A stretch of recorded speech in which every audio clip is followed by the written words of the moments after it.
Bone konsiro kurabaho kujekera Uganda mizano ya Fiasa Games omurundi rwego kubanza cyabaho bwa nyuma yo kwata umwanya gwa kashato mu mupira gw'ebigero gw'abishiki aho basinga champion w'empaka zo mwako guhwire na goli itana harina za penalty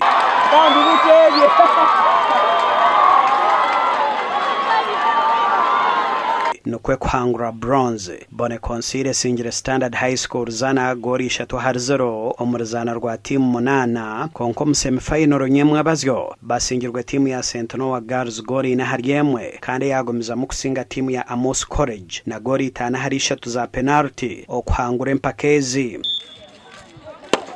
Omuzano gwa hockey timu ya Mbara High School na Ntare School nizo zaritanire chikopo cha Uganda mu final zabojo bwa nyuma yo kuhangura mizano yabo ya semifinal nyemwe bazyo. Ntare singire timu ya Kakunguru Memorial na goli emwe hari 0. Rero Mbara High School yatera Chadondo goli ibrahari yemwe kandi yo Bukeria Comprehensive abatebekanise mizaneji basingwire empake za volleyball y'abarya hansi y'emyaka 16 omubojo hamwe n'abishiki. Okusimirwa kwinji munonga ni timu yitu ya hockey kandi ebase kuzana impira yona ekagisinga kisya obuyahika ha finals ahe kuzakubugana na timu ya Ntare bakwesamba umukikopo kureba nho ratware chikopo no kushimirwa kugira ngo chikopo eki kizakugaruka umura Ankole region.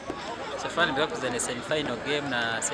Noah batageme tatamburaje na ruzinga goli nari yemwe but of course my team yatandika ine flope we yatandika na flope start ande chindi mbasa kugira ngo harumuka kace ko kugira ngo like their target baje achieve tuwento mangwa amasomo go nagarya ngatutera onkito akuja tubetu ino mutuma gwa timu tuyena timu yitu turebuche ngunto kuzana tika quarter finals. Timu zitu ibiri ya volleyball y'abiki na volleyball y'abojo zona zatwara ebikopo ebitu bire tujya bateje cyo mu pakezi kandi nko kunabire ngambere kutandika kweze mpaka ntitwe nkabukedi ya comprehensive school stebekanise chonka konka turuho no kutwara ebikopo.